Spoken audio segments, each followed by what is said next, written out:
listen.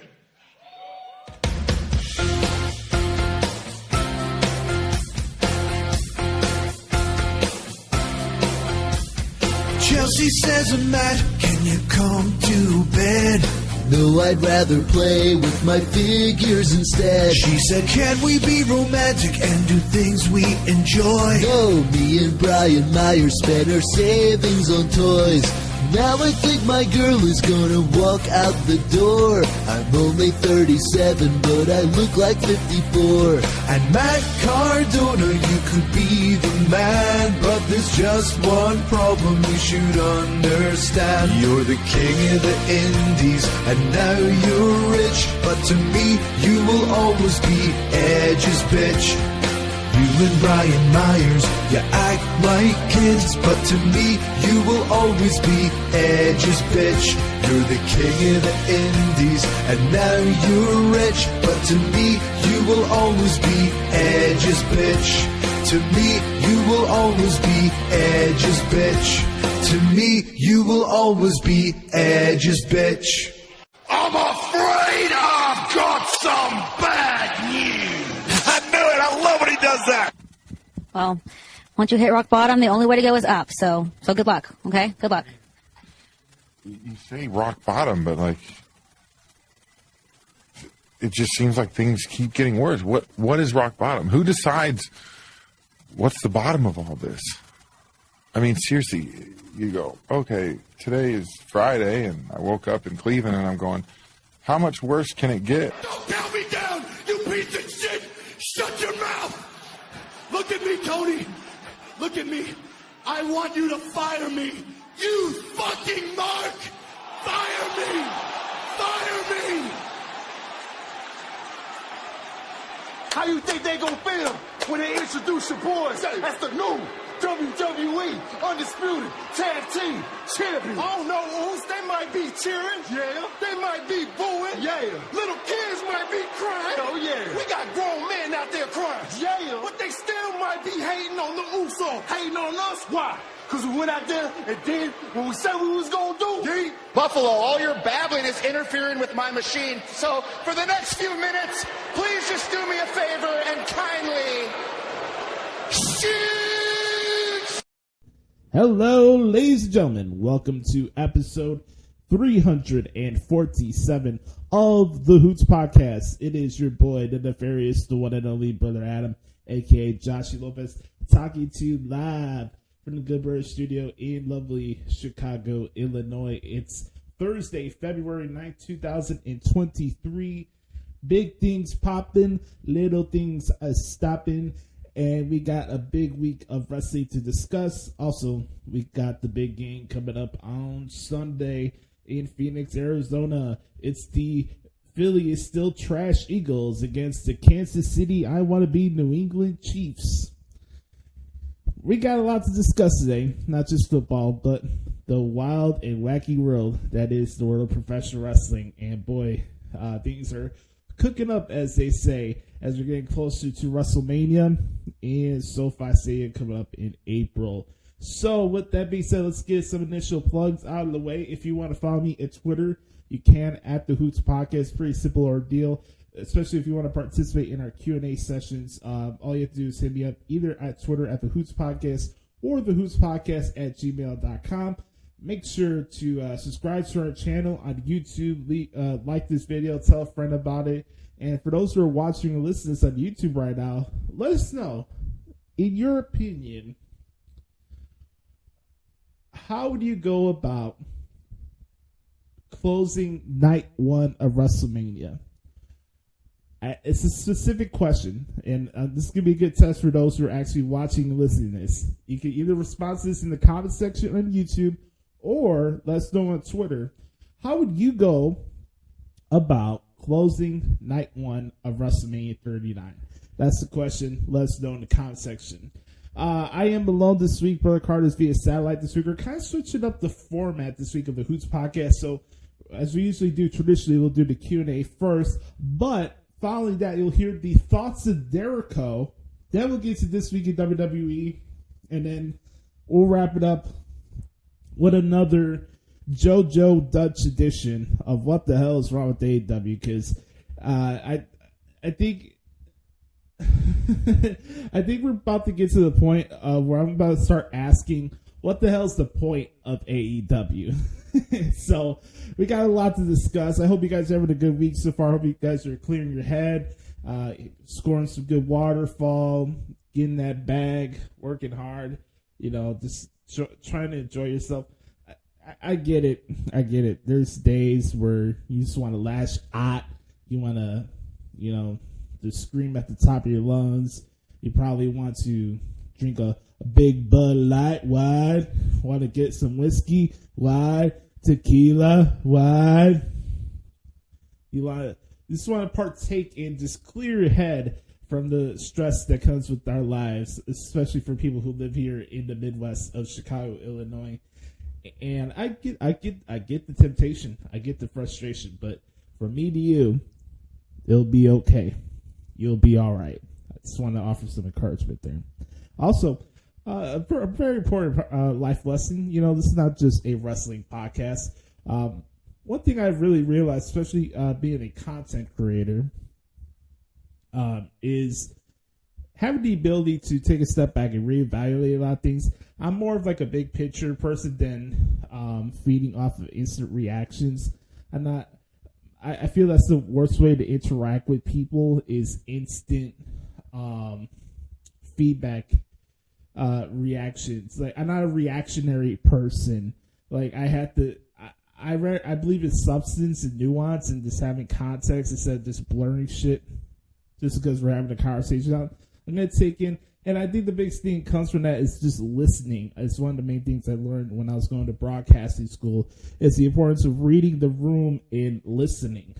And I hope you guys have noticed that on this show over the last 6 years, that I try to listen. I try to look at things from a bigger picture point of view and not try to be as reactionary, or overly paranoid or insecure. Like, I feel like we have a lot of nice nuanced conversations. Are there going to be times where we agree or disagree on a topic? Is there times where I let my emotion come out and get the best of me? Sure. I wear my heart on my sleeve sometimes, but one thing is certain when it comes to this podcast, good, bad, or different, you're going to get your genuine Joshie every single week, and that's all I can do. And as I always said, this show is about, being a positive mental escape for people, and that I want you to feel like I'm sitting next to you and we're just having a good time shooting the shit about wrestling. We could be driving the car somewhere. We could be hanging out on the back porch just shooting the shit. We could be in a man cave watching the football. It's just all those same environments just in an audio platform, and I appreciate and grateful for every single one of you who check out this podcast each and every single week.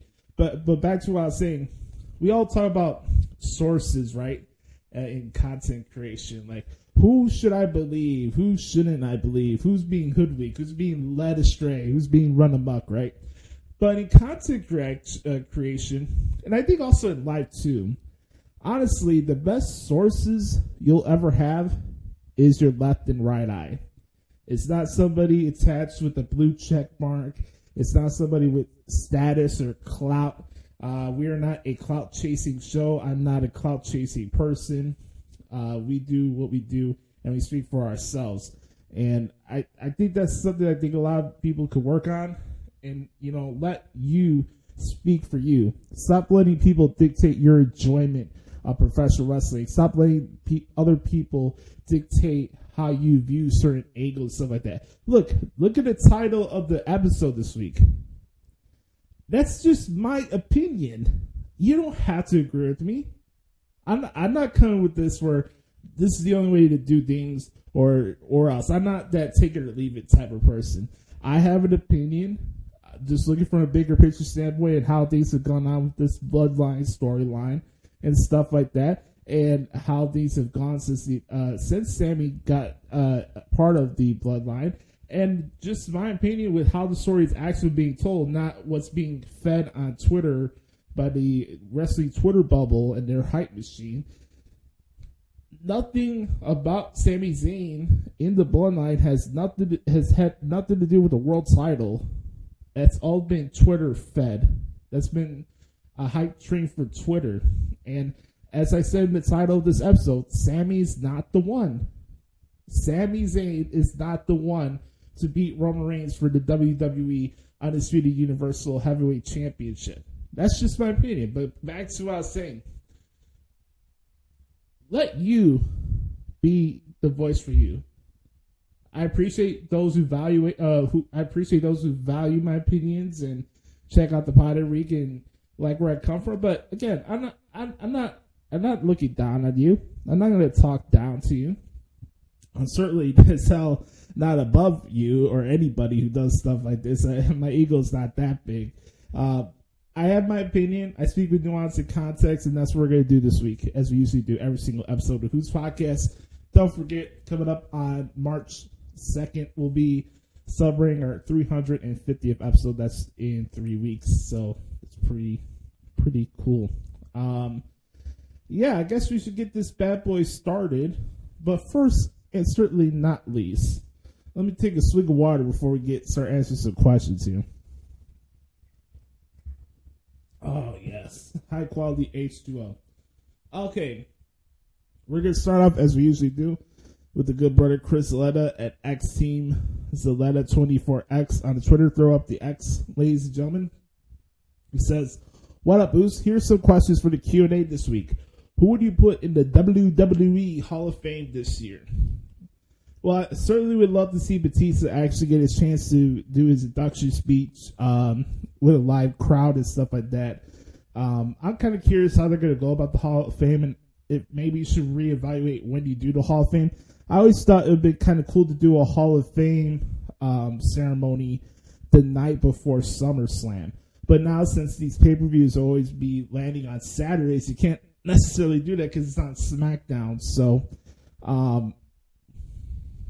they'll do it again like they did last year with Undertaker's. They'll be recording the Hall of Fame special after SmackDown that before WrestleMania, and I hope Batista gets a chance to get his flowers and stuff like that, get to be part of that class.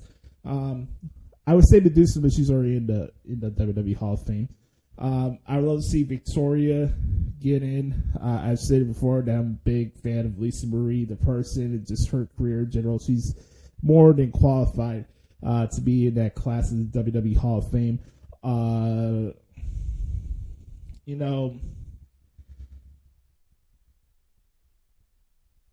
They've done these specials on Lex Luger. I'm surprised he's not in the Hall of Fame. I think he should probably go in, right? You know what? I'd say MVP, if that's a possibility. I know he's still a current talent, but I think MVP is more than worthy of being in the WWE Hall of Fame. Man.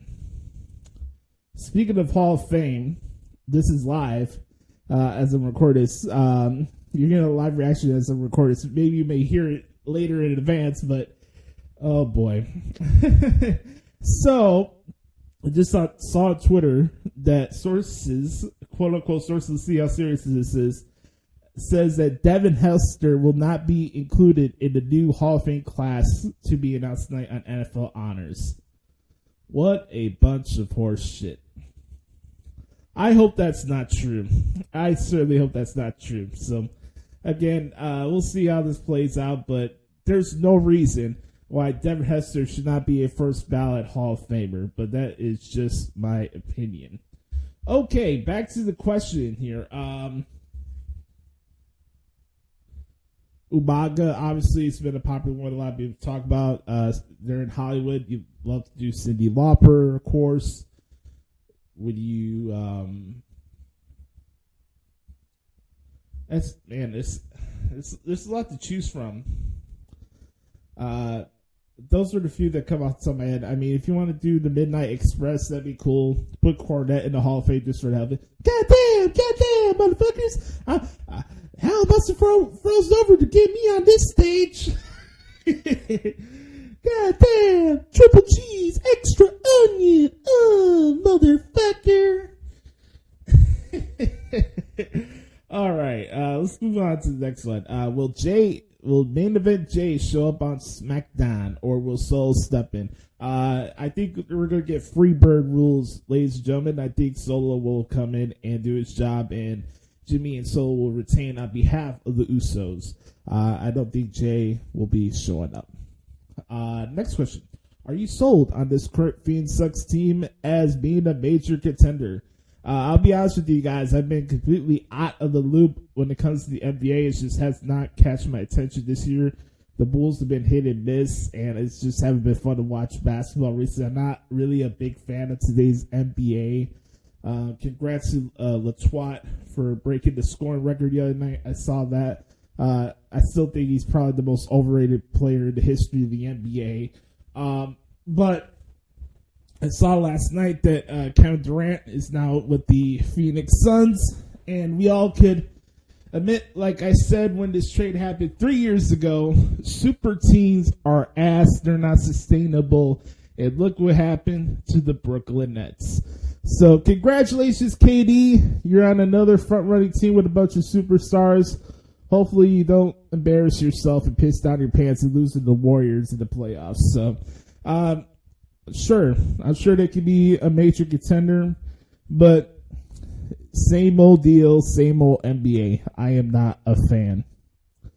Would you bring in Russell Westbrook if you're a Bulls fan? Yes, I would. Why not? I really can't expand on that question, but why not? Do you like this build towards Seth Rollins and Logan Paul, possibly for WrestleMania?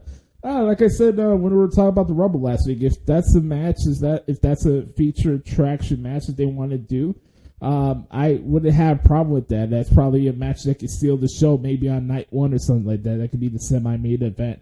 I loved what I heard from Seth when he was on the Pat McAfee show from Radio Row yesterday. I thought that was pretty cool, and I wouldn't have a problem if that is the match that they're going to do, but we'll have to see when the next time we'll see Logan Paul on our TV screens and go from there. My next best guess would probably be the show after the Elimination Chamber. Do you think Will Ospreay will rewrite for all the wrongs later this year by winning the G1, main event next year's Wrestle Kingdom, and winning the IWGP title? Well, I certainly hope so. If that's the case, and he doesn't win the title at the Tokyo Dome next year for Wrestle Kingdom 18, then there'll have to be some deep conversations of what he wants to do. Because I don't know how many more times he get like the best matches at the Tokyo Dome and still lose and lose and lose and lose. So, yeah, sure, why not? I wouldn't have a problem with Ospreay winning G1, and he has to finish the job, finish the story. Next question. Thoughts on the New Japan Impact Multiverse event?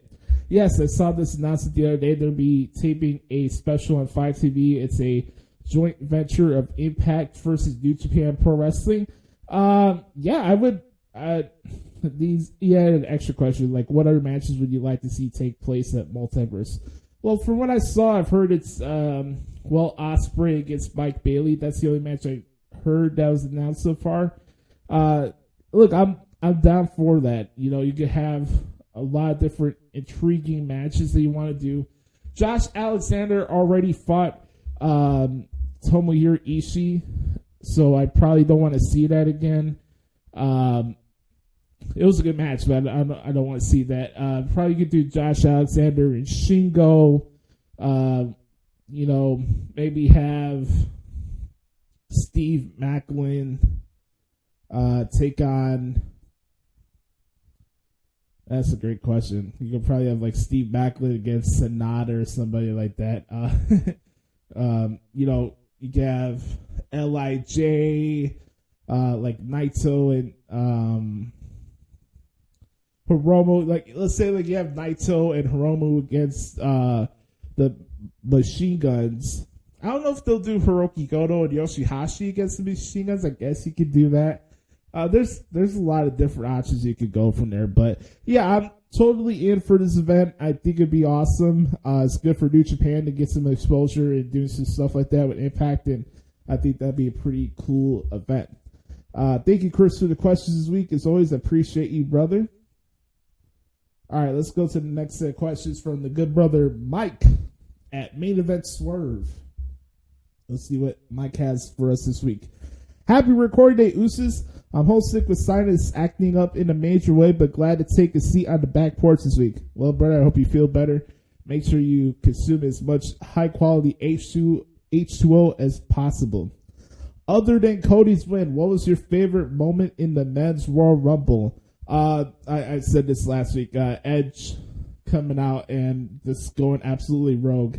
I know that's an odd choice to make because obviously he didn't really care about whether or not he wanted to win the Rumble match, but I loved everything that's gone on with this Edge and Judgment Day storyline, going back all the way to Extreme Rules where they sent Beth Phoenix to the gulags, and on-site Edge is just so much fun to watch, and I just got a big pop out of it. And of course, Michael Cole's commentary where he's like, "Dom, you're a piece of shit." I thought that was hilarious. Question number 2. Speaking of returns, what do you think about Chelsea Green's performance against Asuka on Raw? Not bad. Yeah, I agree with you. I told Bryan Carter last week, I think she could really excel in this type of role. And she's one of those performers that really maximizes her TV time, regardless of whether she's a heel or a face. And the girl's talented, and I could be more happy for her. And it wasn't like it was a complete squash match. She got some offense at Asuka. I think Chelsea Green's going to do some really good stuff on Raw, and they're doing it the right way where you have a reason to invest into her character, and people are going to want to boo her. So I think this is a good start so far. Was Raw's women's cage much more special because it was cut than built to, with Bayley getting personal in her promo? I think it's probably just more special for the symbolism of the fact that it was the main event, and also you feature Lita, who's in the first ever women's main event steel cage match on Raw. I think that's probably the significance there. Yeah, was a nice added layer to the match where Bayley was talking about Seth Rollins and stuff like that. Sure. But also at the same time, and I said this when everybody was throwing a hissy fit over the fact that the match was being scrapped from Raw 30, honestly, they had the cage match at Raw 30. Nobody gives a shit. I don't think you have as much fire and care for the match if it was just there at Raw 30. Now you had a reason to have the cage match, and I thought the ladies did a good job on Monday. Speaking of Bayley, did JC make that kick to the end? Hold up. Speaking of Bayley, did JC make that kick to end the show, the most memorable ding dong hello segment yet? I'll have to wait. I'm not a prisoner of the moment, Mike. You know that. I don't really act that way, but it was good. It was good. I'll say that. I still have to say the best ding dong hello moment is still him with her and Seth Rollins at the same time. That's probably my favorite version of that segment. Question number 5 here. He says, if Big E were to return, who would you like to see him take on first? Good question there. That just depends on which show he's on. I think that's the thing. If Big E is on SmackDown, maybe we could have something where Big E fights Santos Escobar or Karrion Kross. If he's on Raw, I think a feud with Austin Theory and Big E would be really good. We did Big E and Lashley a couple times. They have history with each other, but those are the ones off the top of my head. That's a good question. Every now and then I want to see the mixed match challenge return. What do you think of Kofi Kingston and Sol Ruka as a team? What other 3 mixed match teams would you like to see? Yes, I think Kofi and Sol would be a good team, actually. Of course, you have to put Steph and Becky in there. It's just good writing on the wall there. Jimmy and Naomi were already in the original mixed match challenge, so I really can't say them. Man. That's interesting.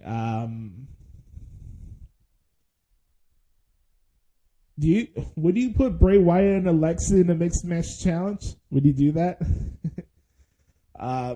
Santos and Selena obviously would fit very well. Obviously, since they're in the group with each other. You know, I really think that I think Austin Theory and Bayley would be a good team for the mixed match challenge, but that's just my opinion.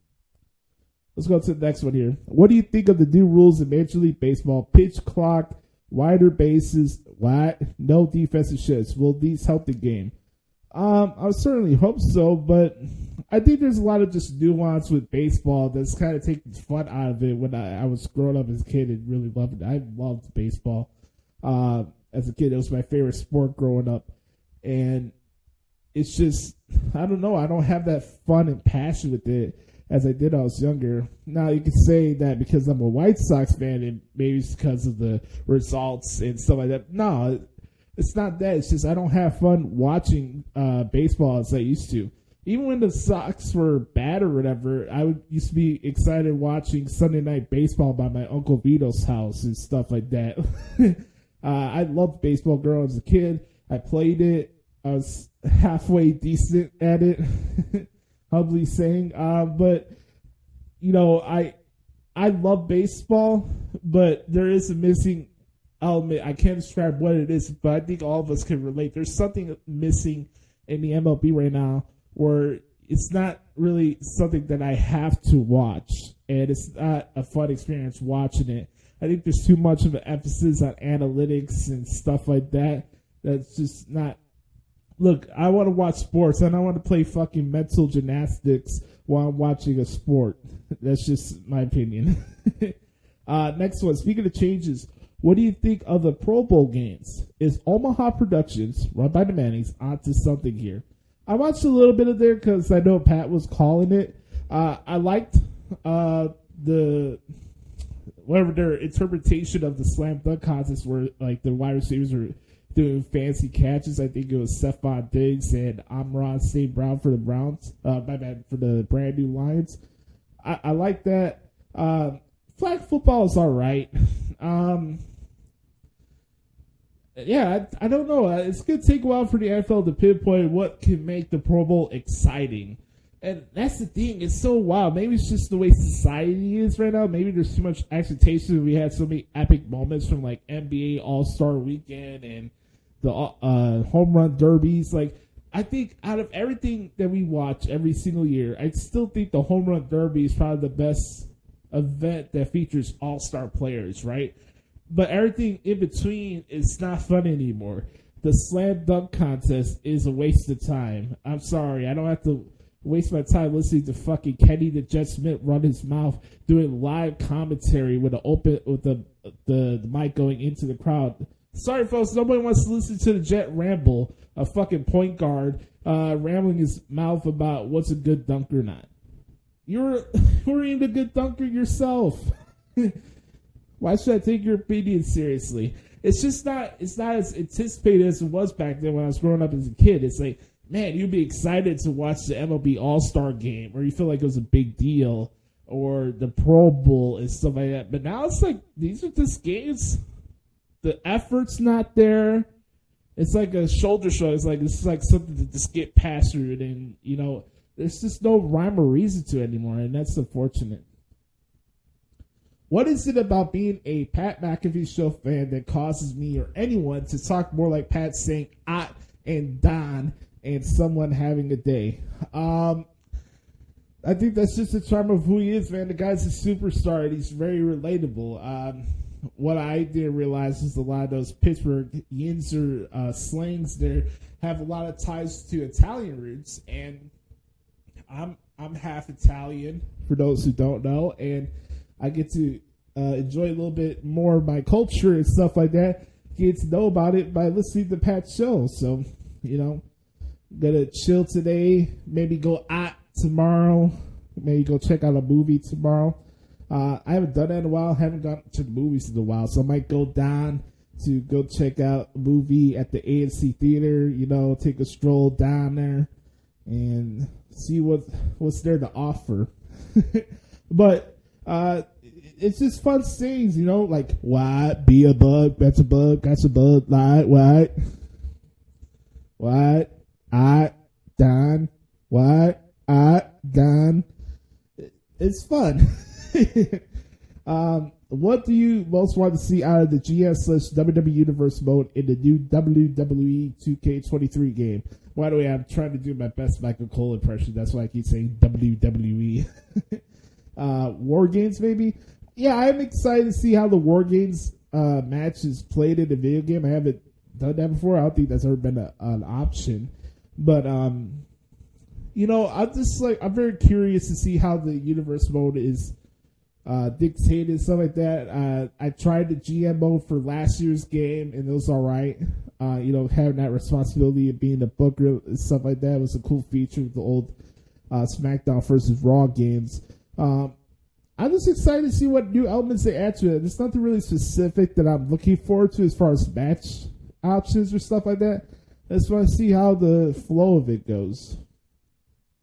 Speaking of games, did you hear about AEW Fight Forever getting delayed because it couldn't get a T for T rating? What the heck goes on in this game in your eyes? Well, with that, I'll just say this. What could go wrong will go wrong. I bet you they're trying their best to sell the Exploding Sparkler Barbed Wire Death Fest, the Mimosa Mayhem match. I mean, you could bleed your guts out on these UFC video games, but they're delaying and can't get it. Here's the deal. Either the concepts that they're pitching for these outlaw mud show matches that we already see, barbed wire everywhere, that brutal match that Chris Jericho and Eddie Kingston had, barbed wire everywhere, lights out, stuff like that.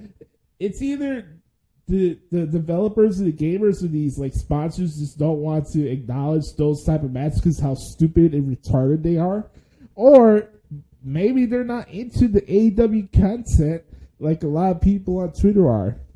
Ooh, did I hit a stray there? Were you offended by that? I'm sorry, not sorry. Next question. I'm no Dan Clanson fan, but is the Ass Boys theme song his best contribution to AEW? Eddie Love or Ass Boys as tag champions? Two-part answer here for this two-part question. Number one, I have not listened to the Ass Boys theme for Dan Clanson.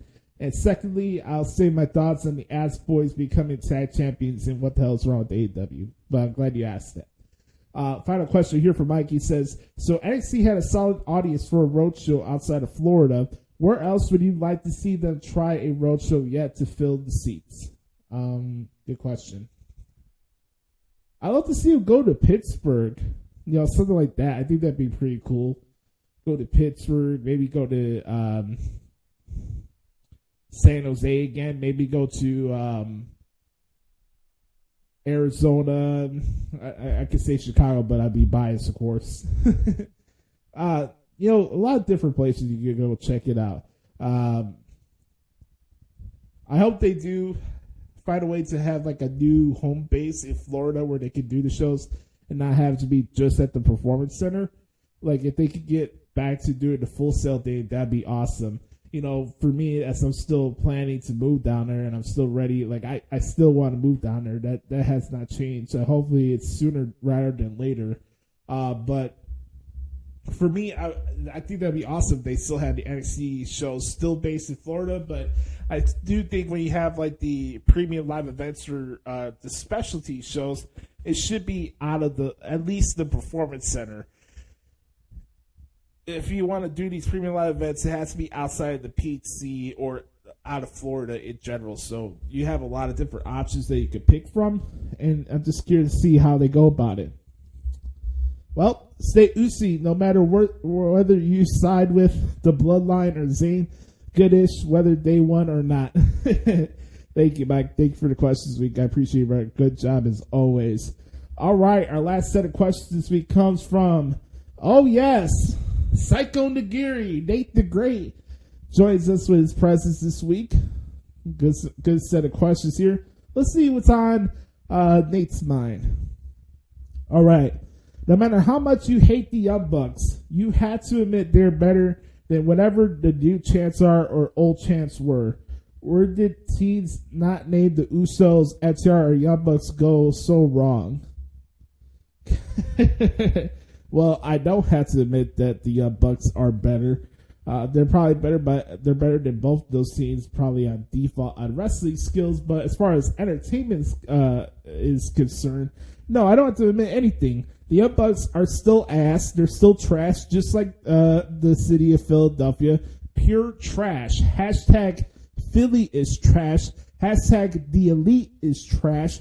Hashtag the Young Bucks are trash. You're not getting me on that one, good brother. I know you're a Young Bucks fan, but you ain't getting me on that one. Weren't we just sold the bill of goods, though? Or were we just selling bill of goods that this is going to be, AEW is going to be defined by our tag team wrestling? We have the best tag team division in all professional wrestling. Shut the fuck up. No, you don't. By the way, what happened to those top 5 rankings? Did that suddenly disappear? Do wins and losses still matter in AEW? I'm still trying to figure that out. How do you transcribe? This is a good question. How do you transcribe a guy like Logan Paul's matches when he's so new? I just think it's just with the experience I've had, and like I have as good of as I can get of a database of what moves are and sequences look like. And I really credit New Japan for that, like really expanding my knowledge of what moves names are and stuff like that, and what I can see and scout and stuff like that. Now, here's the thing. Logan Paul hasn't come out with any fancy names for certain moves, and I think that's the thing that kind of is different in the world of transcription for wrestling shows and stuff like that, is that sometimes you gotta do some extra research to figure out the names for some of these moves, because there's like 20 different names for simple moonsaults or lariats or emerald flosions and cutters and et cetera, et cetera. There's so many different 450 splashes. There's just so many different names for certain moves that you see all the time in every match. But when it comes to Logan Paul, it was, I wouldn't say it was a bad thing, but like his offense was very simple from other shows that I see. Like what you see from Logan Paul in his matches is probably the same stuff you probably see from Action and Andretti when he's in AEW. Now, I think Logan Paul has characteristics and mannerisms in his matches that are far superior from your generic person that you would see on AEW Dark or Rampage or et cetera, et cetera. And I think he's done a good job so far in the matches he's participated in. So it's really not a challenge for me, Nate, as far as transcribing his matches because he's a new wrestler. I go with the flow. I go by what the announcers say if they have a new fancy name for a move. But for the most part, when it comes to just the majority of wrestling, I can basically transcribe most of the matches I need to transcribe. And then there's other cases where you see wrestlers that you don't see a lot, and they have most of their offense is based in submission wrestling and jiu-jitsu and MMA. And like those throw me for a loop because I'm not the best with like analyzing submission style wrestling. I'm not really a big fan of MMA. I'm not a jiu-jitsu fan. Like there's so many guys on the roster at AEW that try to act like they're Fobo MMA fighters or Minoru Suzuki ripoffs, and that takes the fun out of it for me. But that's a good question. I'm glad you asked that. Does New Japan work with Impact interest you at all? Yeah, I do. I think it's gonna be a nice synergy, and it's gonna be a nice event that they're gonna do out there in LA. I think it's gonna be pretty dope, actually. So I think it's gonna be pretty cool. Do Strowman and Ricochet have any chance Friday? Do you like them as a team? I like them as a team, Nate, but no, I don't believe they have a chance on Friday. It's gonna be a good match, though. I'm looking forward to it. What is your favorite Elimination Chamber match of all time? Ooh. I think the Elimination Chamber match where Bray Wyatt became the WWE Champion in 2017 is one of my favorite Chamber matches. I guess you could say the chamber where Shawn Michaels cost the Undertaker for the World Heavyweight Championship was another favorite of mine. I enjoyed that one. I got to see Elimination Chamber before. Back in 2012, I got to go to Milwaukee with my Uncle Jeremy, and we got to see CM Punk defend his title, the Elimination Chamber. That was a fun one to watch. Remember that night was also Santino almost won the World Heavyweight title, but Daniel Bryan made him tap out. That was a funny night. I was there for that. It was a follow-up to his performance in the Royal Rumble the month prior, and it was like Santino got this like hot streak or whatever. And I thought that was pretty interesting. But yeah, those are the ones that come off the top of my head. Last question: what is one thing Chicago is known for that is overrated? Ooh, Mamma Mia, that's a good one. That the people here are great. If I'm being honest, there's a lot of two-faced aspects of the people that live in this city. There's people that just act like robots and just stick to, whatever things that they grow up on and stuff like that and act like robots and can't think for themselves. There's people that are just stuck inside to whatever political fence they're on.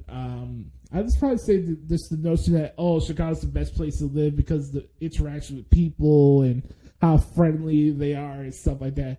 I think that's highly overrated.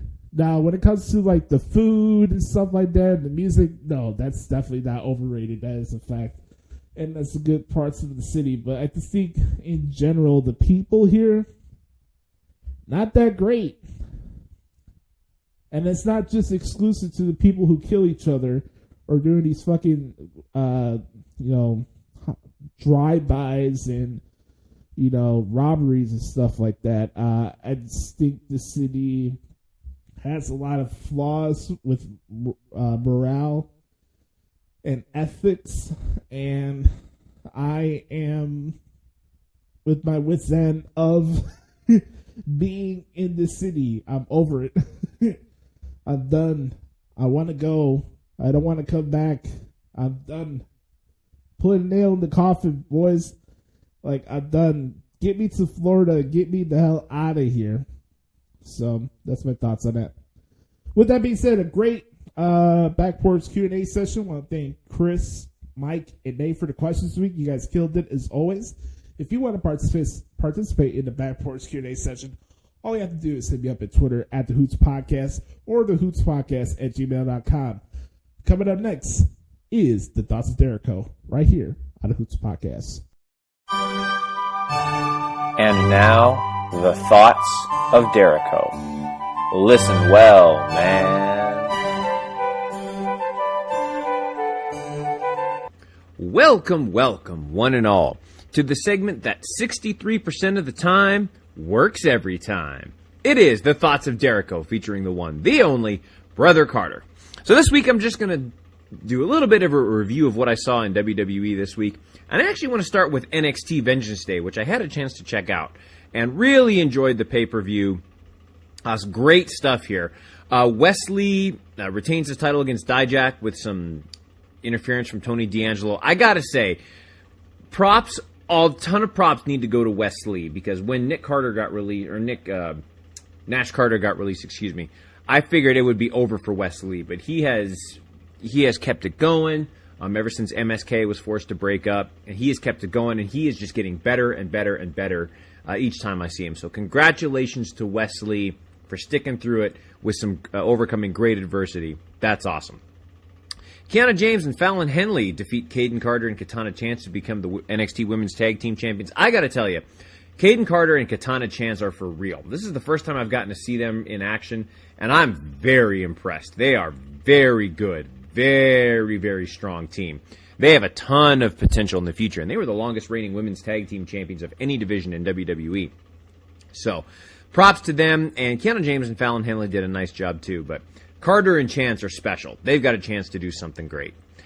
I gotta tell you, every time I see Carmelo Hayes, this guy has got superstar written all over them. He's got the look, he's got the attitude, he's got the in-ring ability. I love me some Carmelo Hayes. And he is absolutely the right person to be the next challenger for Braun Breaker, which we'll get into here in just a minute. Good to see Dabba-Kato back. It'll be good to see him and see what he can do against Apollo Crews. I always forget how athletic Apollo Crews is. So it'll be good to see what he can do against a bigger guy in Dabba-Kato. That should be great. Good stuff with Gallus and the New Day, Chase U and Pretty Deadly. Chase U, I am all in on Chase U. They are hilarious. Oh, they're absolutely terrific. I loved what I saw from Chase U, Pretty Deadly as well. They got a great gimmick as well. This was a fun match, but I love me some Chase U. I want to see them more and more all the time. That was great. Roxanne Perez, I've said before, I think she's going to go down as one of the best of all time. The fact that she's as good as she is at the age of 21, she's going to go down as one of the greatest WWE superstars of all time. She is the real deal. Love me some Roxanne Perez. Obviously, she has a little bit more work to do with her timing and with some promos and stuff like that. But as she grows and as she matures in the business, in the company, she's going to be a superstar for years to come. So this was a fun match. And, of course, we saw the implosion of Toxic Attraction on NXT this week. So we'll see how it goes from here. I love me some JC Jane as well, and Gigi Dolan as well. But Roxanne Perez, Gigi Dolan, JC Jane, well done. And then, of course, the main event, Braun Breaker against Grayson Waller. Good match between the two of them. Braun Breaker gets the win. I loved how Grayson Waller, he went after Shawn Michaels on the media call after the show, which I thought was no place is safe anymore to advance storylines. So I thought that was good.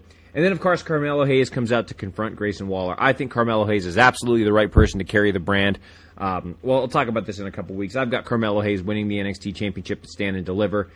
It's his time going forward, and then Braun Breaker starts his run on the main roster after WrestleMania. That's what I think.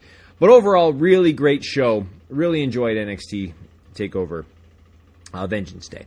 Okay, let's get into SmackDown this week. And the biggest thing to talk about in SmackDown this week, obviously great stuff, good ring action from everyone that we saw. The Brawling Brutes and the Viking Raiders, I want to say something specifically about that. I thought this was awesome, and I thought this has potential to be a slobber knocker. And it was a brawl, so I'll be curious to see what happens with both of these teams going forward. I'd love to see them get even more time on a bigger stage, like a premium live event. So that was good. And then, of course, we continue to heap praises on Roman Reigns, and rightfully so. So here's how good Roman Reigns is. He cuts a heel promo, dissing the fans, all that stuff. Sami attacks him from behind, sets up their match from Elimination Chamber. This is obviously the segment we all wanted to see this week. Sami comes out, cuts a great promo. Then all of a sudden you're like, wait a minute. Roman Reigns has complete cause to be upset. Sami Zayn broke up Roman Reigns' family. Jey Uso wasn't there. You couldn't get a hold of him. So Roman Reigns cuts a complete heel promo, but you feel for him and you understand why he's pissed. He's like, you broke up my family. My family is not here because of you, and you feel for him. So that's how good Roman Reigns is. He expresses all of his emotions. Like, he comes out, cuts a heel promo, but you're like, wait a minute. That's right. Sami Zayn's the bad guy here. So this was incredibly well done. This has easily been the best storyline in pro wrestling over the last, 15, 20 years. So we'll see what happens with this at the pay-per-view. That's going to be great going forward. Going into Raw real fast, we'll just talk about a couple things. I actually thought Raw was a terrific show this week. Looking forward to the tag match between Edge and Beth Phoenix against Finn Balor and Rhea Ripley at Elimination Chamber. We knew there'd be some sort of combination of this going forward. Great promo from everyone involved. Dom continues to get better every week. He was absolutely terrific. Good stuff from Damian Priest and D'Angelo Dawkins. Looks like the team of JBL and Baron Corbin is no more, which is fine. It's unfortunate we won't get to see JBL on TV because he's tremendous. I just don't know where Baron Corbin's going to go from here. I still think Baron Corbin needs to go back to the lone wolf gimmick. That was his best gimmick for sure. He needs to go back to that and just be an ass kicker like I know we can be. Brock Lesnar and Bobby Lashley will tear the house down at Elimination Chamber, of course. That'll be great. Looks like MVP is back with Cedric Alexander and Shelton Benjamin. So that's going to be terrific. Could be the full-out return of the Hurt Business, which I'm all about. That's going to be terrific. Great to see Asuka back. She made short work of Chelsea Green. Always great to see that. Okay, So remember how the internet said that Cody Rhodes was going to get buried after Royal Rumble because of the whole Sami Zayn thing? Yeah, they quickly put that to bed real fast. Did you see this Paul Heyman and Cody Rhodes promo? It was unbelievable. We know how good Paul Heyman is. Cody Rhodes gets emotional whenever he's talking about his dad and all the stuff that he does. This promo was this sold WrestleMania. And this once again sold Cody Rhodes winning the Undisputed Universal Championship, which we all knew was going to happen. I said last week, or I think it was last week, that I'd be okay putting the title on Sami Zayn, which I still would be fine with that. We'll see what happens at Elimination Chamber. If they really wanted to put a title on Sami Zayn, that's fine. If they want to put the tag titles on Sami Zayn and Kevin Owens, that's fine. But once again, they completely sold us on Cody Rhodes. And the internet, oh my God, they're going to bury Cody Rhodes. No, they're not. And I said this last week. Just relax. Just shut up. Cody Rhodes is still going to win a championship at WrestleMania. And this promo proved it. This promo proved it. This was just fantastic. Great stuff from Heyman. Great stuff from Rhodes. What more can you say? Montez Ford beats Elias. Great. Cool to see Lita back to close the show. I thought that was really great. That was a very unexpected surprise. I'm okay with the triple, like some sort of tag match. If they want to get Damage Control in there, I've heard rumors of Bayley and Lita and Trish Stratus against Damage Control at Elimination Chamber. Fine, that'd be a fun match and the way to get something set up for WrestleMania. So, overall, great stuff this week. Great show overall. Really enjoyed NXT, SmackDown, and Raw, and that's real good. And those are the thoughts of Dericho this week. I hope everybody enjoys their Super Bowl weekend. My final thought is the Eagles are the better team. The Chiefs have Patrick Mahomes, which automatically keeps them in it. I've got the Eagles winning the Super Bowl, but this is going to be a really good game. I can't wait to see it. This has been the Thoughts of Dericho. You're smarter now, man. The year was 2000. The till in my family had dried up a bit. Hard times became more than just a promo. Simply put, my family went broke. $100 in a Wachovia checking account for all of us. You need a visual aid for it. My dad doing local car commercials, and not for the money, just so that he could keep the car. Then he got a phone call. You called him. You told him ECW was in town. You told him that Steve Corino was going to talk a little smack about him, and that if he would just agree to appear on camera, if Dusty Rhodes would be on ECW, you would pay him, and you would pay him well.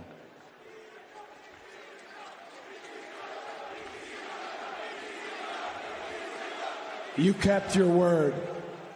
In addition to the money that we sorely needed, ECW gave my father his confidence back, and I can never, ever repay you for that. Thank you very much. This isn't about your dad. This is about you. This is about everything that you have fought for, from the bottom all the way up, out the door, back in the door, to winning the Men's Royal Rumble, to main eventing WrestleMania.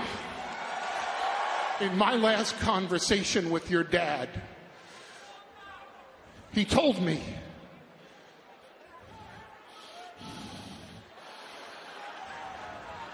you, Cody, were his favorite son.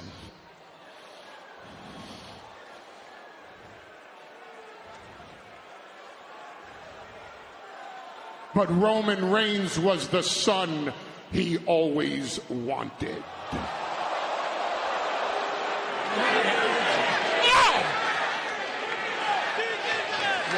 You know, I'm just trying to win a wrestling championship, and everybody wants to make it personal. And that's what you just did, and you're not gonna pay for it, Mr. Heyman. Your boy, Roman Reigns,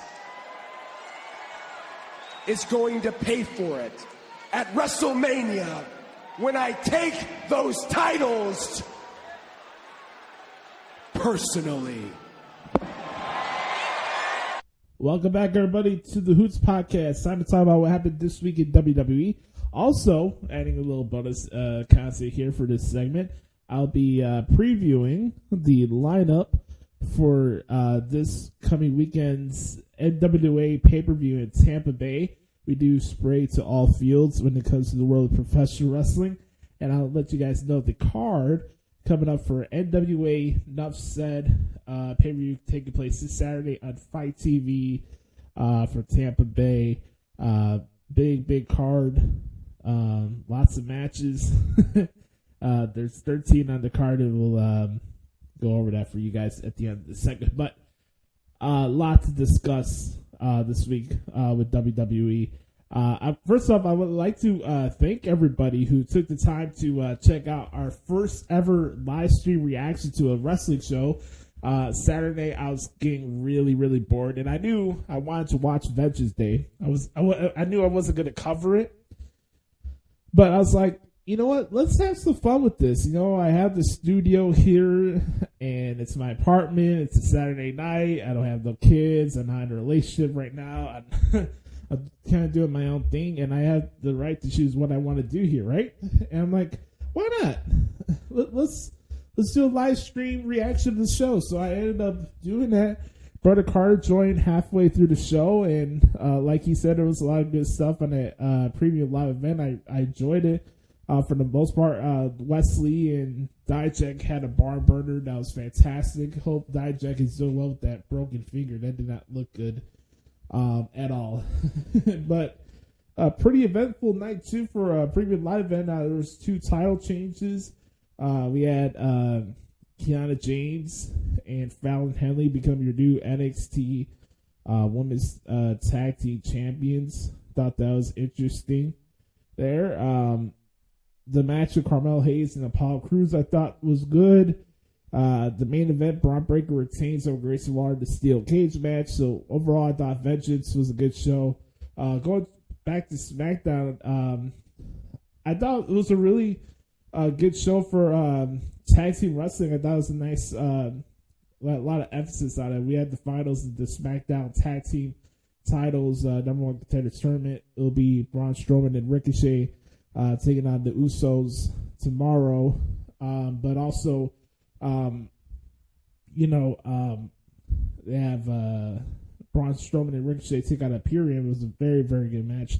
Not only that, we had the Brawley Brutes against the Viking Raiders. That was a very stiff match, if you know what I mean. Just talk about laying your shit in and stuff like that. I thought that was a very good physical contest and stuff like that. I thought the match with Charlotte Flair and Sonya Deville is all right. Hopefully they can move on and go to different stuff with that. See where Charlotte's mindset's at. I think they're probably making the right call here in keeping Rhea and Charlotte separate until after the Elimination Chamber is over. We found out that Monday that Rhea Ripley will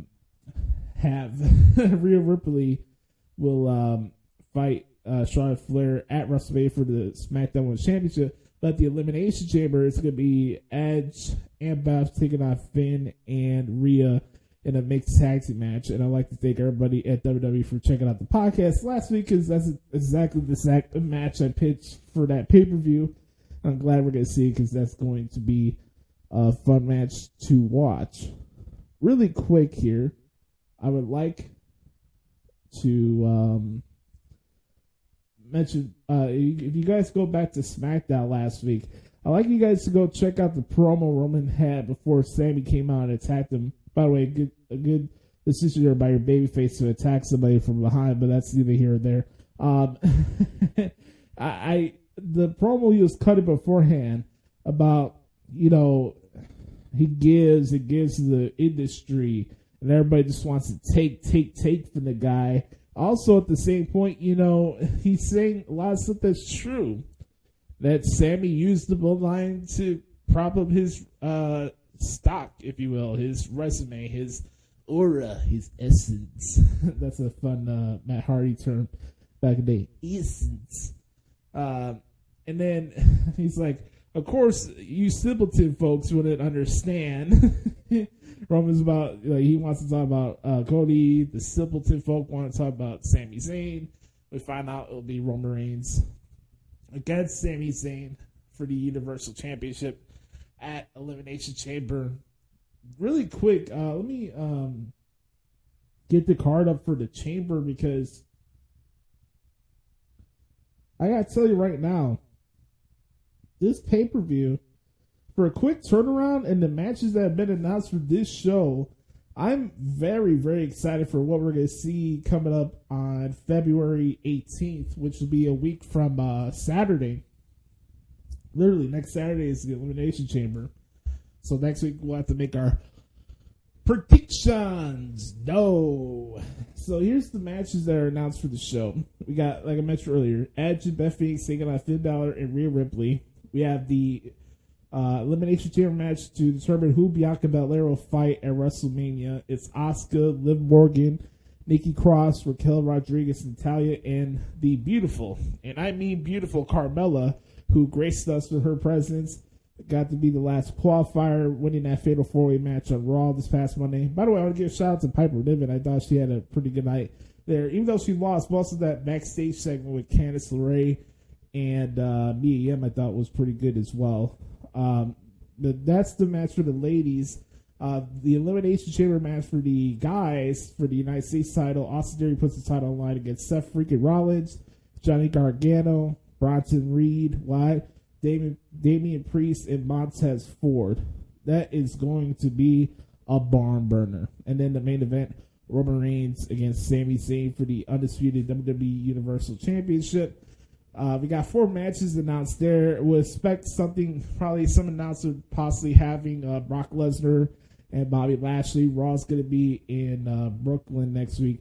But first off, before we get to anything else and everything going on with Sami Zayn and et cetera, and the whole Cody and Paul promo, I have to give a shout out to the Orlando crowd this past Monday. They were phenomenal. From start to end, I thought that crowd really helped a lot of things on the show that usually would be like a shoulder shrug if the show's like in Des Moines, Iowa, or Lafayette, Louisiana, or Laredo, Texas, and stuff like that. This crowd was phenomenal this past Monday on Raw. I thought that was great. And then, going to Brooklyn next week, these Brooklyn crowd shows are usually always fun to watch. So expect a hot crowd for that, see what goes down on that show. But I, like Carter said, I thought Raw was really, really good this week. I think Raw was the best show completely from top to bottom, from everything, from matches to angles to energy, from everything. I thought Raw was the best show this week out of everything I see from wrestling this week. And, Angelo Dawkins and Damian Priest had a good match. I talked about the ladies 4-way. The Brock Lesnar Lashley segment where Brock is like, he has Lashley stuck in his head ever since been eliminated from the Rumble. He's like, I go hunting and all I can think about is Bobby Lashley. I go ice fishing and all I can think about is Bobby Lashley. He brings Sable to bed and then 4 or 5 hours later he's still thinking about Bobby Lashley. Cowboy Brock is a trip, man. I have to say that for sure. It was short and brief, but the Hurt Business match with the Alpha Academy, good stuff. Seth Rollins giving Theory the curb stop on the floor. I thought that was interesting when that was going down. Just some really good stuff overall for Raw and just overall in WWE in general. I think this is a good time. Looks like the company's clicking on all cylinders, and there's a lot of momentum. This premium live event coming up next Saturday. It should be a fantastic show with a fantastic crowd. And things are cooking up, man. And it really bums me out that I won't be at WrestleMania this year, but it's a fun time to watch the product right now. And there's a lot of reasons for that, and a lot of it has to go back to this Bloodline storyline. And again, like I put the title of this week's episode, that Sammy's not the one. And it's not a personal thing against the guy. I like him. I think he's done good work. But I also see things for what they are and what there isn't. And, you know, what happened this past Monday night with Cody Rhodes and Paul Heyman was just absolute gold for how good of storytelling was, for what they were telling to the audience, from, you know, exchanging pleasantries, you know, acknowledging Cody's family's past with Paul Heyman, everything that went on with the whole ECW story, and then Paul Heyman's an icon. I'll say that. Paul Heyman is a wrestling icon. If there's anybody to take motivation from, inspiration from, etc., it's that man. As far as being an orator, being a guy who talks, conveys stories, brings you along the path and the journey, and how he goes about his messaging and the work he's done as a advocate, as a manager, as a special counsel, or the wise man. He's the best of all time. I really believe that Paul Heyman is the best of all time when it comes to being a non-wrestling personality. It's Paul Heyman and everybody else. What he did on Monday was just absolutely phenomenal. And bringing it back to the backdrop of, you know, Dusty Rhodes was the trainer for a lot of the guys we see and girls we see today. He said it: Seth Rollins, Becky Lynch, Bayley, Kevin Owens, and Roman Reigns. And all that to get to the point where he tells Cody that, you know, Roman Reigns was the son that he always wanted. The facial reactions from Cody were perfect here. The energy from the crowd. Again, it still amazes me that these Nimrods are going hook, line, and sinker that, oh, the crowd's going to start booing Cody. Oh, the crowd's going to turn on Cody. Oh, they're not going to care about it. Oh, that Sami Zayn should be the one that made event WrestleMania. Just stop this shit already. Sami's going to get his moment in Montreal. He's going to be humbled. He's going to be exposed. He's going to be put down by the tribal chief. You'll have a good fight. It'll be a good match. But he'll acknowledge the tribal chief. There's levels to this. And Sami is not the one to beat Roman Reigns. You can bring back his old theme song where he's dancing like a lunatic that's having a seizure. You could put Kevin Owens tape over the bloodline stuff. You can do a whole bunch of stuff. You can even cheer for the guy. Sami is not the one to beat Roman Reigns. I don't care if it's Sam Roberts pitching, oh, WrestleMania should be a triple threat match. Oh, it's WrestleMania. What's the best idea to implement somebody that's never going to win the title in the first place? Oh, let's put him in a triple threat match. Triple threat this, triple threat that. Oh, we had to force Daniel Bryan not only into one WrestleMania main event, but two WrestleMania main events. One he certainly as hell did not deserve to be a part in, and that was WrestleMania 37. And guess what happened in that one? Roman stacked not only Edge, but Daniel Bryan on top of each other and showed again why he is the best in the world. But let's recreate that every other year or every 3 years, that we need a triple threat match for WrestleMania featuring somebody from the Indies with a fucking beard. Can we stop fooling ourselves? Can we stop fooling ourselves? Does anybody believe whether or not Sami gets included in the Roman Reigns Cody Rhodes match at WrestleMania? Does anybody believe that Sami Zayn is going to walk out as the champion? And can you tell me that with a straight face? What, 10 haluva kicks? 3 blue thunder bombs? Stop fooling yourself. the story that Cody and Paul had on Monday is just stuff that you will go back to watch a gazillion times as time goes on. And the tribal chief is just that. Tribal chief is 1-1. Cody Rhodes is 1-1.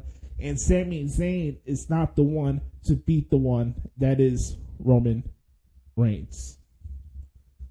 On that note, that's my thoughts on what happened this week in WWE. Let's take a quick look here for the card for NWA Nuff Said coming up this Saturday, live on Fight TV, taking place at the Egypt Shrine Center in Tampa Bay, Florida. Tampa Bay, a good city, not too shabby. Here's the matches for the pre-show. We got Mr. Kate taking on La Rosa Negra. We got Dax Draper and Matthew Miz taking on a team of Jax Dane and Blake Troop.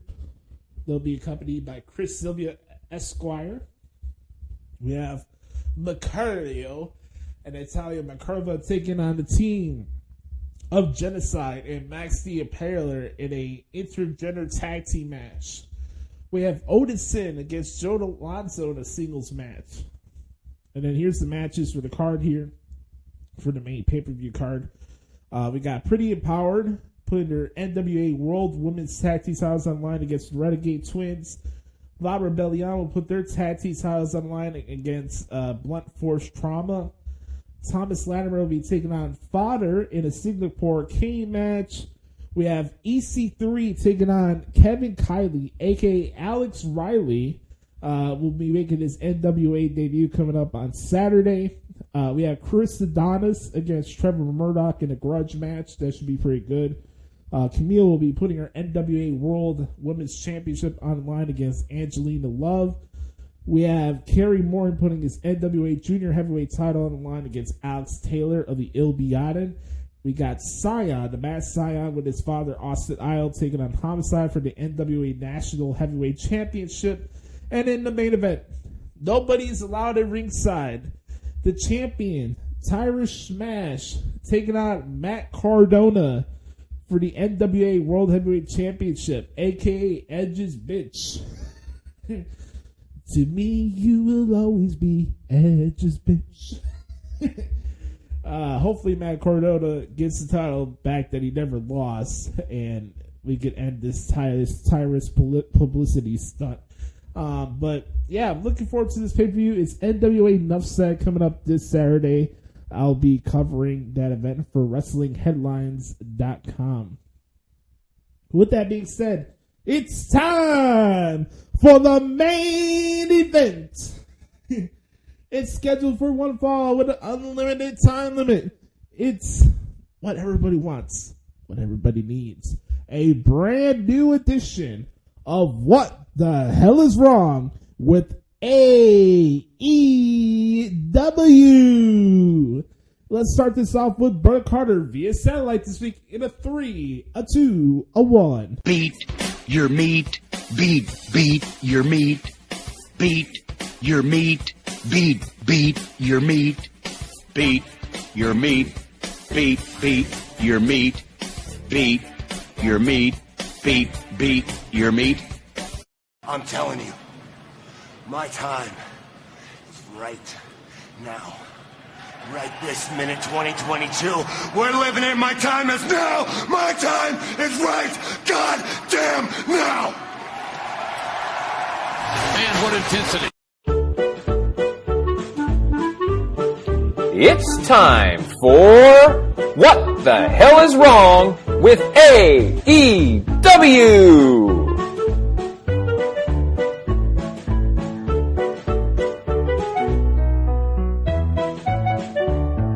What the hell is wrong with AEW? You know, I gotta tell you, it's amazing to me how much momentum it's possible that a wrestling program can kill in one show. And that's exactly what happened this week on Dynamite. Oh my God. Did they just... Well, here, we'll get into it, but I'm just saying they just killed all the momentum that they had in the world, which I shouldn't really be surprised about because this is AEW. But All right, let's get into it. Let's start about the stuff that I did enjoy. And everything that I enjoyed around this show all revolved around MJF. I thought a great match from MJF and Takeshita to open the show. I'm always happy to see MJF in the ring, just to remind me that he actually can wrestle. I think sometimes I know me personally, sometimes I forget that because of just how great of a character he is, and we don't see him in the ring that often. But so it was great to see, and just a good reminder that he is a very good wrestler. And honestly, I thought Takeshita looked great too. I thought this was a very good match, very good combination of brawling, but also good technical wrestling. I thought this was a great match to open the show. And then, of course, MJF cuts another incredible promo backstage. He is just such a bastard heel, and it's great. Not like the bastard Pac, but like just such an over-the-top, terrible person heel. It's great. And then I actually liked the tactic from MJF to try to lock Danielson in the locker room, to try to be like, well, count to 10, because then then Danielson wouldn't be able to compete because he would technically forfeit the match. And it was a good match with Rouge and Danielson. I enjoyed the combination of the physicality and the technical wrestling, but the blood was completely unnecessary. Honestly, that ruined it for me. It really did. When Danielson started bleeding, I was like, okay, and here we go, because AEW can't help but get in their own way. But again, everything around the show that I enjoyed revolved around MJF, which I shouldn't be surprised about. Okay, let's get into the shit. And oh boy, was there a lot of shit. So of course Takeshita has to bleed at the end, because it can't be AEW without blood or excessive violence. They can't just let their products speak for themselves. Okay. Jamie Hayter versus the Bunny was not good. And once again, AEW fails their women's division. And then that idea continued backstage with the Saraya and Toni Storm stuff. They are absolutely awful as heels. They're terrible. Saraya is a terrible heel. Toni Storm is about as generic as they come. They might as well call her Generic Jones or something like that. Like, she is about as mid as it gets. And WWE should not return any phone calls should she decide to come back to the company. Toni Storm left WWE on her own accord. That's a blessing in disguise for Triple H. This was awful. Speaking of awful, WWE was right to get rid of 2.0, Ever-Rise, whatever you want to call them. They've become nothing more than jobbers in AEW. They absolutely suck. They are terrible in every way, shape, or form. I cannot stand them. Well, I can't stand the Jericho Appreciation Society in general. They're just horrendous. Speaking of this, the Jericho Appreciation Society, what did this gauntlet match do to help Ricky Starks? AEW is making Ricky Starks, who's one of the hottest acts in pro wrestling, look more and more irrelevant each week. But that's just the effect that the Jericho Appreciation Society has on everybody, more specifically Chris Jericho. That's the effect Chris Jericho has on everybody around him.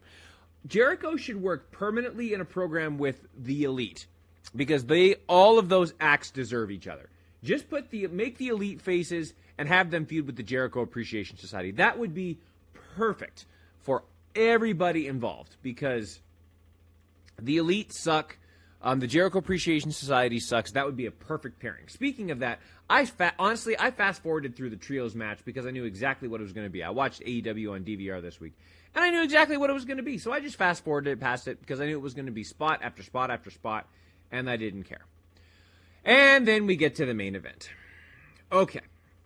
Tony Khan has one of the hottest acts in pro wrestling right now, one of the shining stars, shining moments each week of AEW television in the Acclaimed. And they take the belts off of them. This finish was sloppy as hell. Even you look at the crowd, they have absolutely no idea what's going on. They're like, what just happened? So you have a sloppy finish, a teased heel turn with Billy Gunn. This was, I like the Acclaimed. I think the Guns have potential. This was not good. Tony Khan manages to take the belts off of one of the highest paid, or one of the best and most shining acts. I guess this feud is going to continue, fine. But where does the Acclaimed go from here if they're not going to do this? What about the rest of the tag team division? Like, what are you going to do? I mean, Death Triangle is going to be off TV for a while, probably.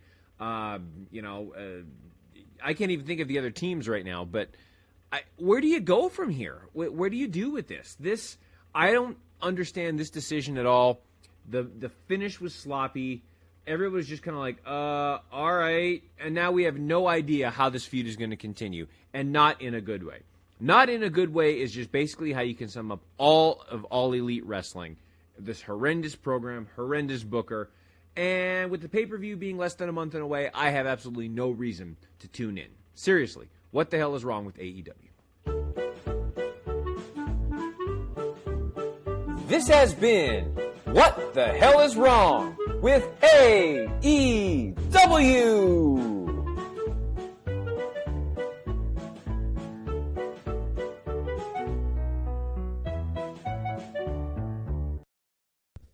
Thank you, Brother Connor, for the submission this week. I appreciate you, brother, as always. Welcome, everybody, to What the Hell is Wrong with AEW, a.k.a. What Isn't Wrong with AEW. Oh, boy, this should be interesting. Well, I felt like I let everybody down last week by not being able to read this also precious article that Bloomberg wrote for AEW and propping them up. Which I have to say, I will give Bloomberg credit. There was some aspects of this that are accurate, but I have to read this verbatim for you guys, and this is just absolutely insane to me. But let's start off with the Bloomberg thing, since I promised this to you guys last week. All right, here we go. Let's start off with this. All right. For 4 years, Khan's All Elite Wrestling, LLC, or AEW, has operated as an upstart rival to World Wrestling Entertainment, Inc., deploying its own brand of predatory mayhem to convert die-hard fans and seduce one-time viewers for whom WWE had become just another PG-rated bore fest. Khan's formula? More blood spilled, more folding chairs to match, more swearing, and more nuanced storylines. What a crock of shit that is. Let's continue on. Quote, you generally get the feel that AEW is written by a fan for fans, says Tom Campbell of industry site Cultaholic Wrestling. I'll let you react to that as you let that go through your ear holes. Let's continue on. Khan has spent tens of millions of dollars luring top stars such as Jericho, a 6-time WWE World Champion, and Claudio Castagnoli, a 7-time WWE Tag Team Champion, creating a fierce fight for talent that's been as dramatic at times as the plot lines in the ring. Wrestling stars have been pining between the upstart and the incumbent, chasing dollars, autonomy, and validation. Khan has also been sourcing talent from the indie circuit, where thousands of wrestlers perform for tiny paychecks and a few dozen people in venues such as nightclubs and bingo halls. In March, Khan acquired the small but respected pro wrestling company Ring of Honor from Sinclair Broadcasting Group for an undisclosed sum, adding a new crop of wrestlers, some intellectual property, and an extensive video library. AEW is also considering starting a streaming service, likely through a deal with its broadcast partner Warner Bros. Discovery Inc., according to a person familiar with management, thinking who asked not to be named. Last year, AEW broke $100 million in annual revenue for the first time, the person says. As its new rival gains ground, WWE finds itself more volatile than ever before. Vince McMahon, who bought WWE's predecessor from his dad in the 1980s, transformed it from a regional attraction to a $6.3 billion empire.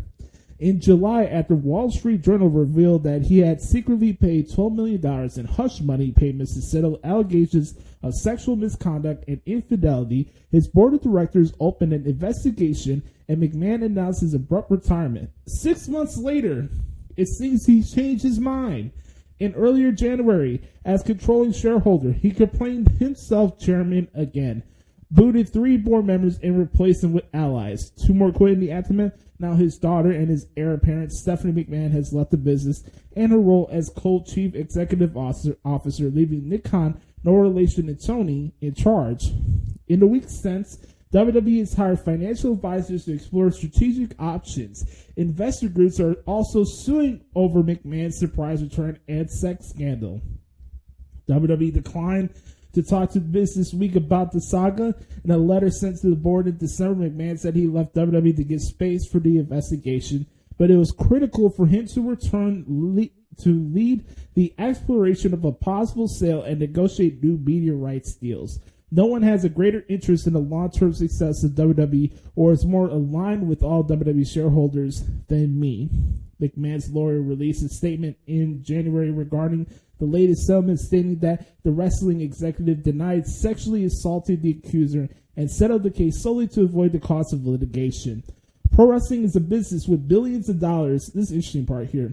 Pro wrestling is a business with billions of dollars in broadcast rights at stake.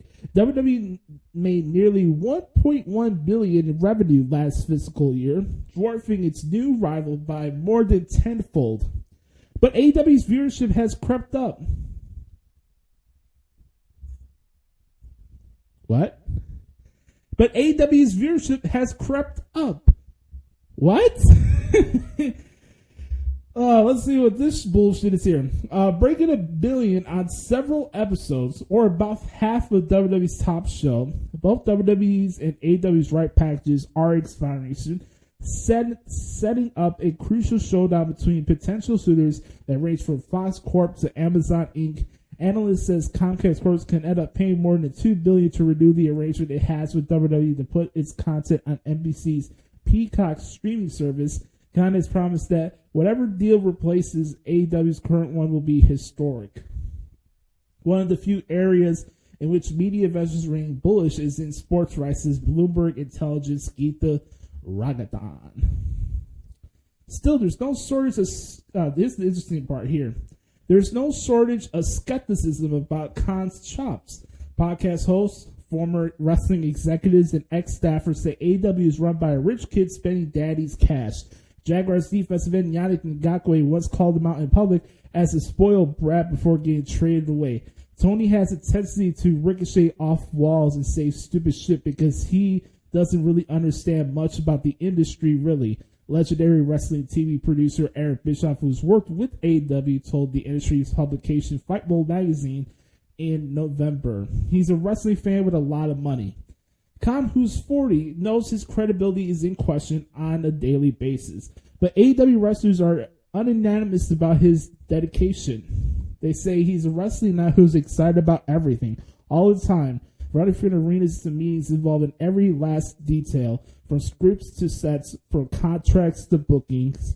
They stay in your seat after the live show goes off the air, and you'll see Khan and his mop of brown hair pop on stage as a hype man, pumping up fans to stay for additional matches. Backstage, he perpetually shouts, "Let's fucking go!" It's not easy getting new people to watch pro wrestling. Haters deride it as fake fighting or just don't understand why anyone would watch a sport with prearranged victors. Even for the willing, the barrier to entry is high. You have to learn some basics to follow the storylines. You may have to fully suspend your disbelief. Oh, God. How about this one? The average AEW fan is more of a wrestling nerd than a casual WWE fan, many of whom don't care to learn the textbook's worth of insider slang that might enrich their understanding of what's happening in the ring. Wrestling jargon rivals the most abstruse corporate speak. Take this lingo, jambalaya. On the Go Home show, the babyface got a huge pop as he delivered a work shoot promo, cheating his opponent as a glorified jobber who's garnered massive heat for botching spots ever since he turned heel and left the stable. Get all of that? AEW fans did. If there's one term that explains wrestling culture, it's kayfabe, which is the portrayal of stage events. The term, which Merriam-Webster speculates is derived from either carnival slang or from a pig Latinese version of beefcake, is the basis of all pro wrestling shows going back to the early 1900s. In the 50s and 60s, wrestlers such as Bruno Sammartino and Abdullah the Butcher would never break kayfabe, staying in character even if it's spotted in the wild. Oh, boy. Let's see how this one continues here. This is a very long piece here that they wrote. Okay. Talk about it goes to the initial stage of making the company, blah, blah, blah, blah, blah.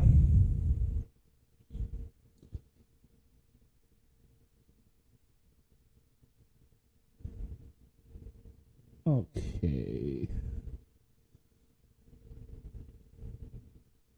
This is a very, very long piece. There's a lot of useless nonsense here.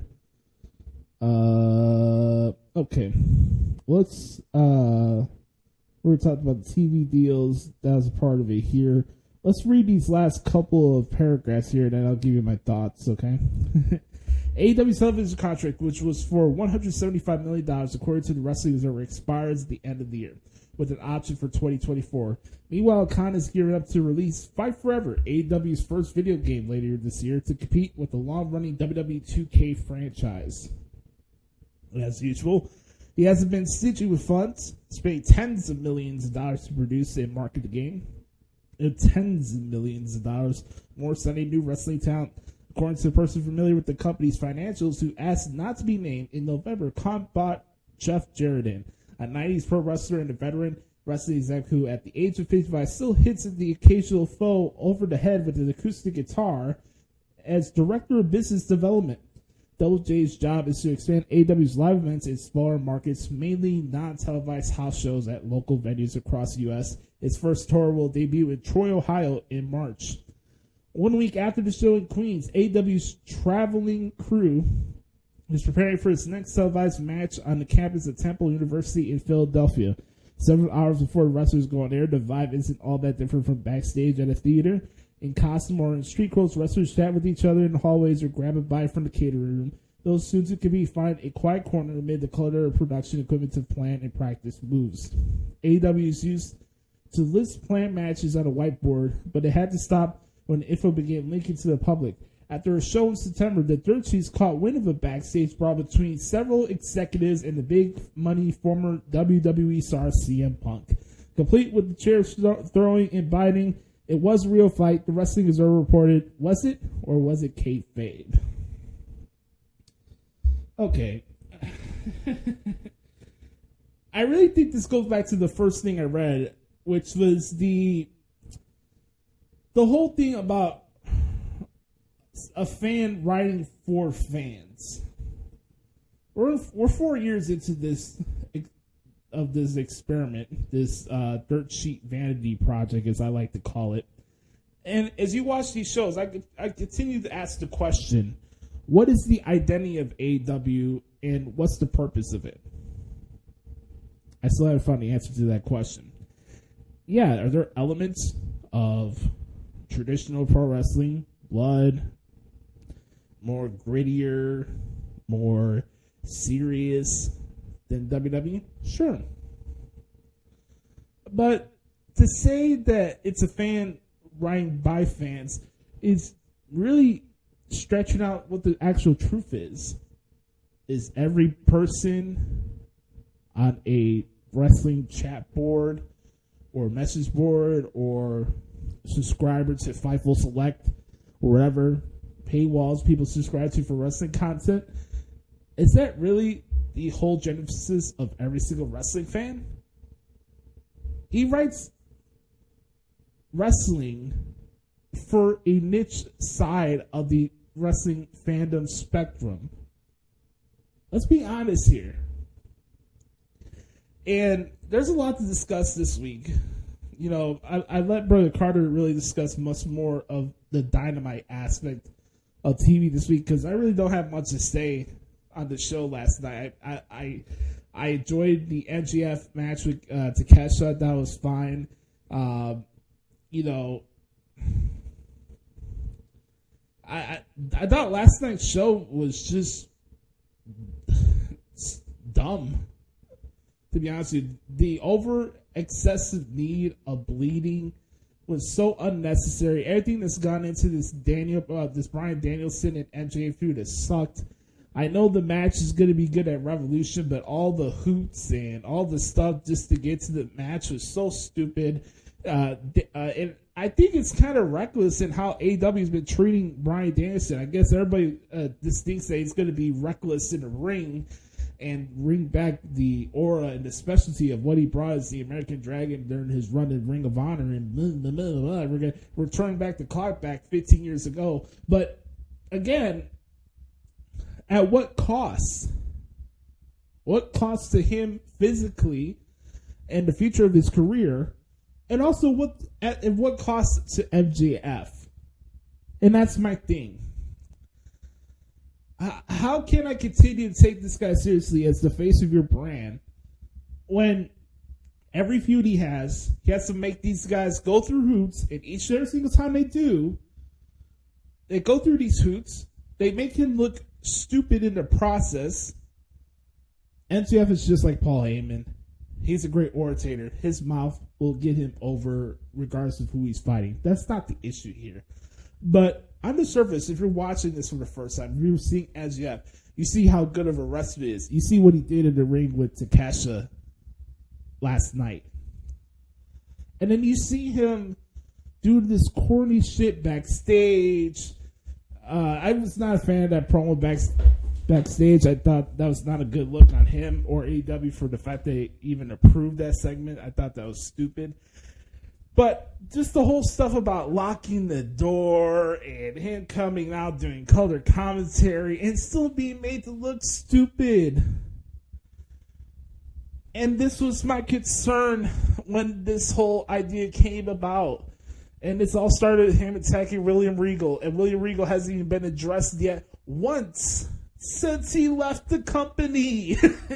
And all we got from Bryan Danielson so far in this feud is, oh, I'm going to expose you. I'm going to expose you. Oh, I'm going to do this. I'm going to get the title. Man, the same Bryan Danielson we've been seeing for 20 years. Nothing new.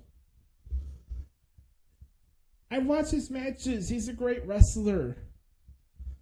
But I don't relate to the guy. I think Bryan Danielson is two-faced. As a on-air character, as a baby face, I think he's overrated. The guy wrestles as a heel. Yeah, I'm supposed to, like, yes, yes, yes, yes, yes. Like it's 2014. This was my concern going into this when this match was announced, going into this pay-per-view. They better not have him beat MJF in this Iron Man match. They got to figure something out. There's no way in hell that this schmuck should end the momentum and kill the momentum that MJF is doing, because at this point, Tony Khan is already killing all the momentum MJF had going for him into this pay-per-view. And it's not good. The Jamie Hayter Buddy match, not good. Let's talk about the main event. Let's talk about killing momentum. We got the Acclaim, popular tag team. One of the few reasons to watch this shit. Out comes the Gun Club. They're having their feud. We talked about the crappy segment they had last week. The Dad's not at ringside. We have a crappy finish. The Gun Clubs are now your new AEW World Tag Team Champions. For what? To do a transitional switch at Revolution, then have Billy turn in the Acclaim after the fact? It's a clusterfuck. Don't even get me started on that Young Bucks Top Flight AR Fox tumbling routine. All I'm going to say right now is make sure you go check out Jim Cornette's podcast this week, because I cannot convey what he should convey to all of us. I need a chance to go under the learning tree of Jim Cornette and listen to what he has to say about that match, because that was the biggest clusterfuck of officiating I've ever seen in my entire life. That match was pure ass. When I talk about Outlaw Mud Show, that's what that match was. Then, earlier in the show, again, for the second week in a row, we see a wrestler on camera blading themselves because we got to have blood. We need color. We need blood for it to be a good wrestling show. This show was the shits. I don't care about MJF and Bryan Danielson. I don't care about the Elites. I don't care about Revolution. This show was pure ass, in my opinion. And what's everybody talking about today? Oh, Seltzer said that there's a good chance that CM Punk is going to return to AEW. Well, guess what, friends? Here's my thoughts on it. And I'm going to let Conan tell you what's up here because CM Punk is making AEW. So this is ridiculous. Let's play this. And that ship's already sailed. Punk already came back after 7. Last week. Yeah, well, that's what that was awesome. Yeah, right. Uncle TV, what do you think? Well, I'll tell you exactly what I think. I just think that the old adage, you only have one chance to make a good first impression, and that ship's already sailed. Punk already came back after 7 years. You really didn't do with him, and it becomes back now. I think he kind of left a little bit, to me, in my eyes, as tainted goods. It's not so hot. So you're right. So unless you have a real good angle or something that's going to resuscitate this guy, I don't think it's going to be that big of a deal. I just think that. I just think it's all cool. I like heel. Yeah, I like heel Punk. I like Punk as a heel.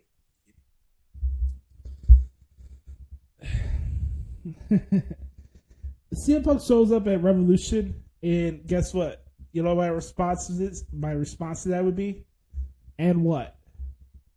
So what? What's the point? I don't get it, man. I don't get it. The amount of bad publicity that got brought to your company, and he's gonna come back and say they do the same shit he was doing before. We had this whole melee, this brouhaha. It's just stupid. There's no point to it. He ruined all momentum that he could have had in making the impact that he was supposed to make in AEW. But no, that's not how things work in AEW. By the way, I learned this week that Dax Harwood wanted a match with Jon Moxley on TV. You would think Mr. Tony Khan, the lover of Jon Moxley's biggest fan, Tony Khan would not book a match on TV with Dax Harwood and Jon Moxley, or even do a rematch of FTR and the Young Bucks, because he knew deep down in his heart that FTR is better than the Young Bucks. Tony Khan, Booker of the Year, my ass. On that note, that, my friends, is what the hell's wrong with AEW this week. I want to thank you guys so much for hanging out with us for this special edition of the Hoots Podcast. We are 3 episodes away from episode 350. Make sure to bookmark that date. March 2nd, 2023 will be our 350th episode. You can follow me on Twitter if you like at the Hoots Podcast. Make sure to check out Brother Carter's work at DerekStoughton.com and WrestlingRumors.net.